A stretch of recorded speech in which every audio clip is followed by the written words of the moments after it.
How's it going? Today I wanted to speak about some of my strengths and just following that initial definition of what is authentic happiness, using our strengths to become better and live a good life.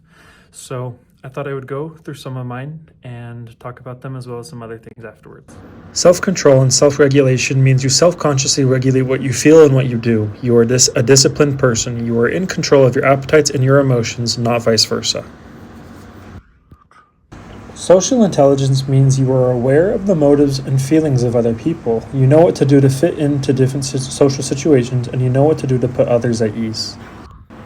Finally, leadership means you are good at encouraging a group to get things done and preserving harmony within the group to help everyone feel included. Another way that I'm applying concepts into my life to help me on my journey to find happiness is leadership. And so right now I have the unique opportunity to have a few different areas in which I can be a leader in. One kind of funnier example is with my roommates. I think since they're younger than me and they have a little bit less life experience, a lot of times I can teach them things that they didn't know before, from things about cooking, even to cleaning, these different kind of things.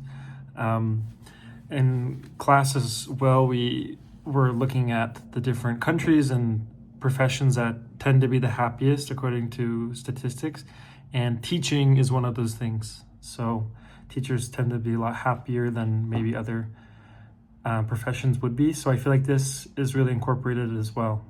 Touching a little bit on the well-being theory as well. One of the things that is one of the things that really drives me is accomplishment. And so I've always been a goal-oriented person, and I try to make those SMART goals, make them very measurable, so I can kind of use that as momentum.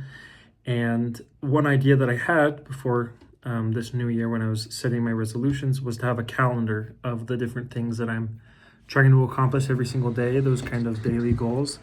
And I'll show a little clip of it, but it's something that's worked all of the month of January and so far into February. And with these goals, I have some different things that I'll explain, but this with specifically the accomplishments part of things has been very helpful. Something new I've learned from class that I really enjoyed, I think it was from last week or maybe 2 weeks ago, that lesson was about savoring. And savoring is something I very much feel like I do not do well at because I have a very busy day. From about 6:30 to 9, I have school and work and studying for the GMAT, so my life is very, very busy. So I feel like I have gone kind of mechanical in my movements, and that's not something that I'm very proud of. But savoring, the things that stood out for me the most was that it kind of gives you a moment to ground yourself, and I'll try not to use so many buzzwords, but I think it's simply just saying it's okay to be here in the moment, that like I don't need to be worried about the next thing or about tomorrow. And this obviously is very hard because I think I also love to prepare for tomorrow and the future. I make my lunches, I meal prep, and I pick out my clothes before the day, the next day, because I know how busy it's going to be.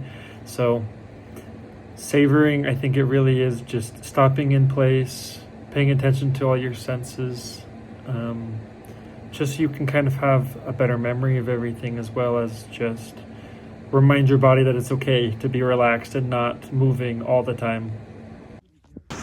I wanted to include another concept of happiness and how I try to implement it in my life, besides just being out in nature.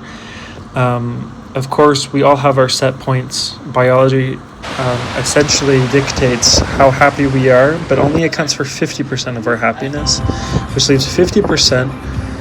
10% is circumstances. So that can be your living situation, your finances, but a breathtaking 40% are things that are under our control. And so some of these clips are, me taking place, doing things in the community, doing things at work. But a lot of them are things that, they're free. It's watching a sunset. It's hanging out with friends. These things are totally in our control and are extremely important to our health.